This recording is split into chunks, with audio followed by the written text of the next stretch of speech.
Assalamualaikum warahmatullahi wabarakatuh. Kembali lagi bersama saya Bang Jai.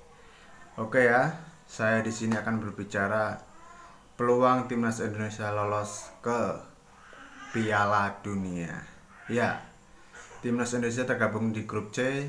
Mungkin semua kalian sudah tahu ya, lawan-lawan timnas Indonesia seperti Bahrain, Cina, Arab Saudi, Jepang, dan Australia. Tapi kini saya akan berbicara peluang secara realistis dan insya Allah Indonesia bisa lolos. Oke, timnas Indonesia di laga pertama akan menghadapi Arab Saudi di kandang Arab Saudi. Ya, skema ini menurut saya timnas Indonesia harus bermain imbang sudah cukup dengan Arab Saudi, karena tidak kalah pun itu akan menjadi laga yang sangat baik untuk timnas Indonesia. Kita tahu Arab Saudi tim yang kuat, tim yang sangat hebat, langganan Piala Dunia.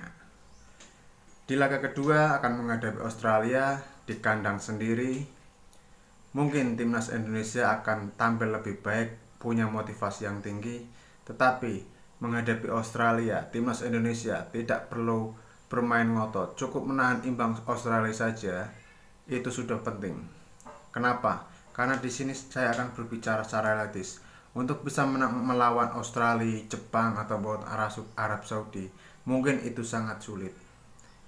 Tapi bukan tidak mungkin bisa mengalahkan. Sulit berarti bukan tidak mungkin, tapi sulit pasti bisa. Karena di atas kertas memang timnas Indonesia kita kalah dengan Arab Saudi, Jepang, dan Australia.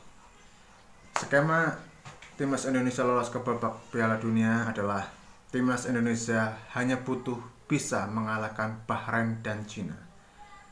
Ya, secara realistis Indonesia bisa mengalahkan Jepang dan Cina ya.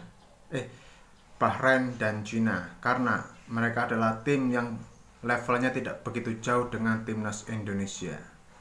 Timnas Indonesia hanya butuh mengincar nomor 3 ataupun 4. Mungkin kalau Indonesia mengincar nomor 1 dan 2 itu sangatlah sulit.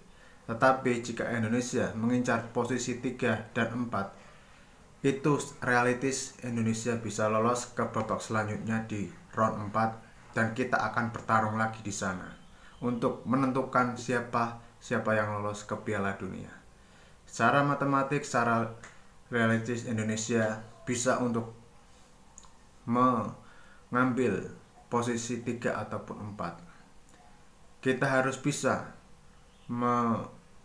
menangkan laga Bahrain dan Cina. Itu sangat penting untuk modal timnas kita bisa mengambil posisi nomor 3 ataupun nomor 4. Timnas Indonesia harus bisa menahan tim-tim yang besar seperti Jepang, Arab Saudi, dan Australia.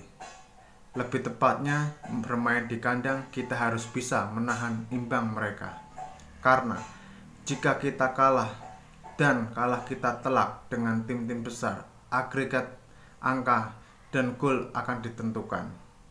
Timnas Indonesia harus lebih fokus lagi, karena di putaran ketiga ini lawan-lawan timnas Indonesia sudah bukan lawan-lawan yang biasa.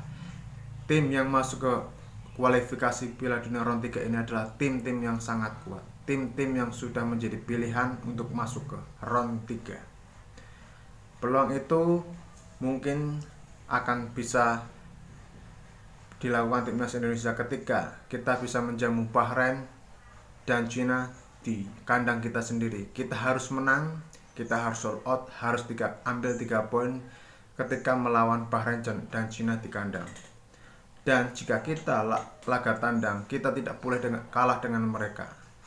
Secara matematik kita harus menahan imbang Jepang, Australia, dan Saudi Arabia, sehingga poin kita tidak jomplang ataupun tidak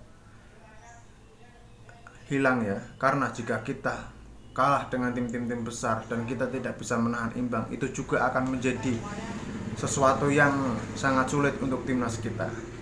Secara realistis kita bisa lolos ke kualifikasi Piala Dunia, khususnya ke babak 4. Kalau untuk babak ke-1, babak ketiga ini untuk mengambil posisi 1 dan 2 itu sulit. Pasti sudah ada di tangan Jepang ataupun Australia yang akan mengambilnya. Menurut saya timnas Indonesia bisa lolos dan kita harus bisa mengamankan posisi 3 dan 4. Itu menurut saya secara realistisnya, karena timnas Indonesia di atas kertas adalah tim underdog, tim yang lemah di grup ini. Jadi kita harus semangat, timnas kita harus fokus untuk menghadapi laga-laga yang akan datang. Kita doakan timnas Indonesia kita bisa lolos ke kualifikasi Piala Dunia. Bukan tidak mungkin, karena sesuatu bisa terjadi di atas lapangan. Oke, sekian dan terima kasih. Wassalamualaikum warahmatullahi wabarakatuh. Goodbye.